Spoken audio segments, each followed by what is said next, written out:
holding onto a rope behind a boat. And yeah, it's really fun, and I like to do that. Hey guys, Nico here, and welcome back to another one of my Minecraft videos. Today I have for you here a map that I downloaded from YouTube, but I converted it into a minigame. Like, what I did, I looked for a medieval city map, and as you can see, I'm approaching it now. It's a giant medieval city made by Creepin' It Real 1. Put a link to his channel in the description. Yeah, he made all this. It's really nice. Some of it was incomplete, like this little thing right here with the blue. It's incomplete, but I just want to keep it how he left it. I think this was incomplete, and this massive building was incomplete. I think he made it like that so people could finish his work and send it into him or something. Whatever. That's not what we're here for. Well, it is what we're here for. Thank you to him for making this awesome map. But what I have implemented into this map is a minigame called, what I like to call Defend and Destroy. It's kind of like Search and Destroy with a little twist. So here it goes. I'm going to read you all the rules because most people don't, and I like to know all the rules. So anyways, you got to play on Survival, Easy, TNT Explodes, and PvP on. Teams should use 2 different skins like the red and blue knight. They're free. Gamer tags must be turned off. Teams must be in 2 separate parties so they can talk to one another without the other team hearing their strategies and stuff.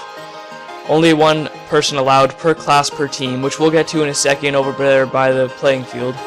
And then next one is no switching classes. Like mid-game, you're not allowed to switch classes, which we'll get to in a second.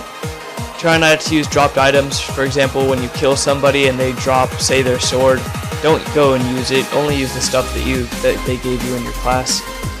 Next is all players must sleep before entering the play field. This means that as soon as you wake up, the game starts and you rush out and do whatever you were planning on doing. Next one is everyone must only use 1 column of items per spawn, which I'll get to in a second. Players can only break glass blocks / glass panes like windows, so they can jump through windows.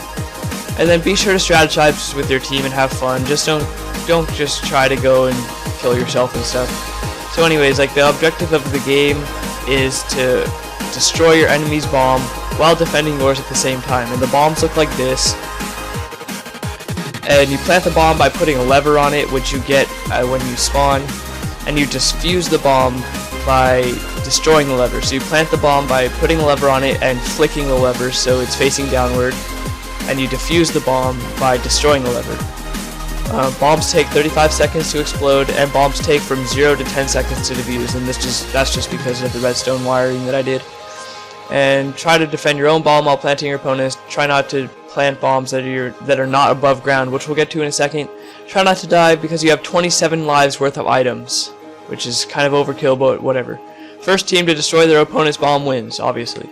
And over here we just have some credits, some creators.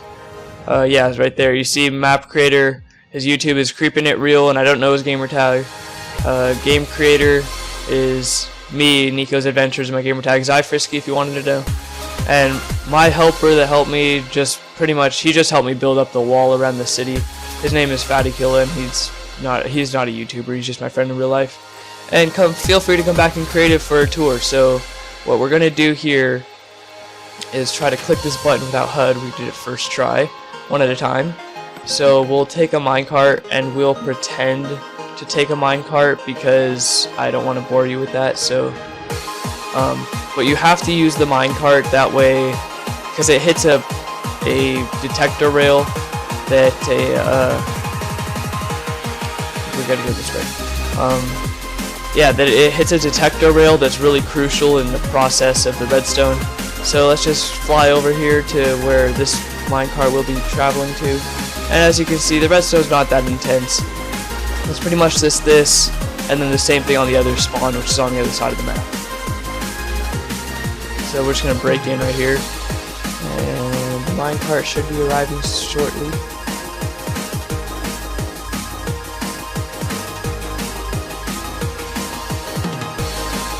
Should be arriving shortly.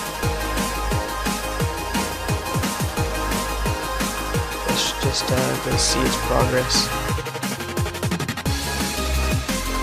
should be having enough speed. These are all detector rails except for the corners.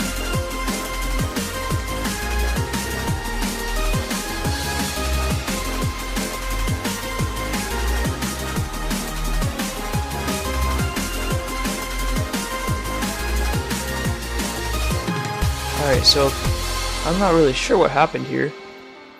You guys saw me put the minecart in. It just disappeared. Oh, there it is. What the heck?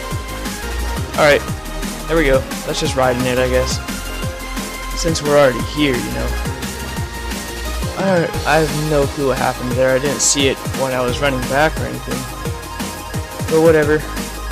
Got it now, and as you can see, well, you will see in a second, you might be able to see right there, there was a detector rail that's pretty crucial in like the redstone.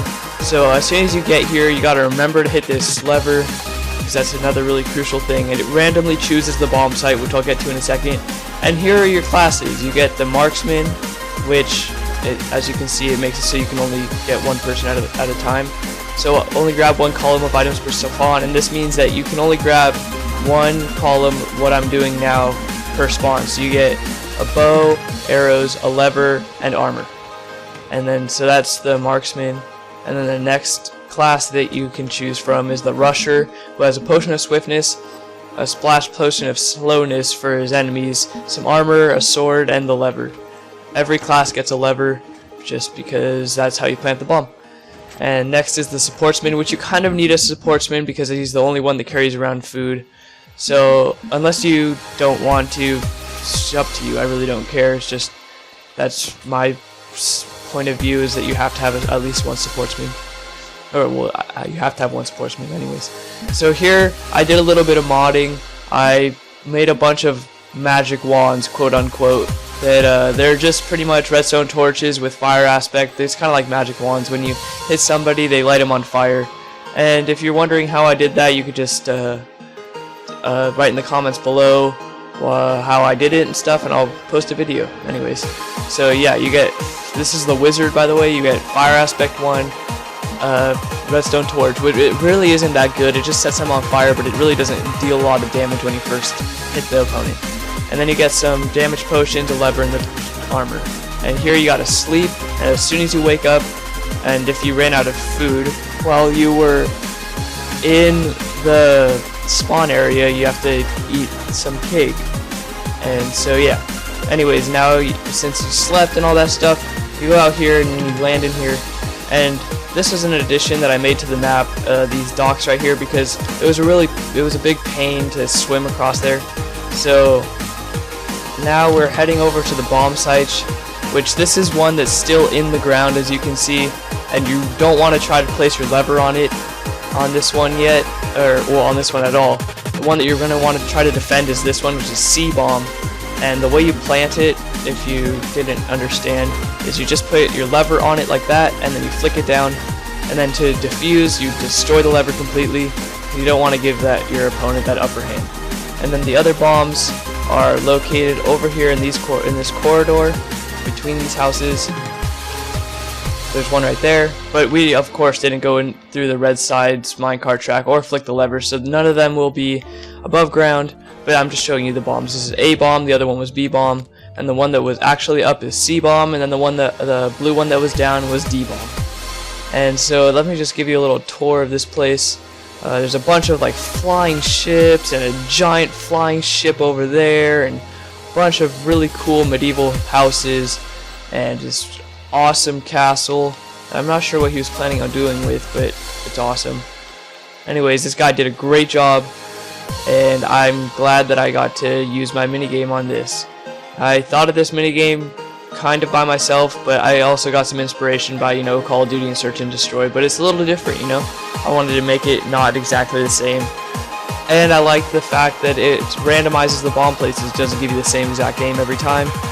And yeah, so now I'm gonna show you what it looks like when a bomb actually explodes, which takes approximately 35 seconds. So I'll probably just skip to this when I edit it.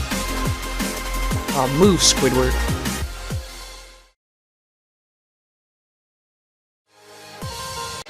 Alright guys, so yeah, that's when the bomb exploded, that's what it looked like, and this is what it looks like, the aftermath.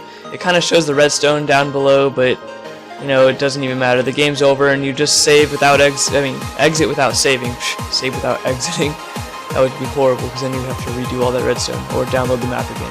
But anyways, download link will be in the description, and this is, oh yeah, defend and destroy, and that crown that you saw at the beginning of the video, I feel like that's gonna be my new logo. I just need to figure out how to make that in Photoshop and all this stuff. And there's a bunch of cool spots that you can snipe from, like up here we added this ladder, me and my friend, and yeah, this has been one of Nico's Adventures, and see you later guys.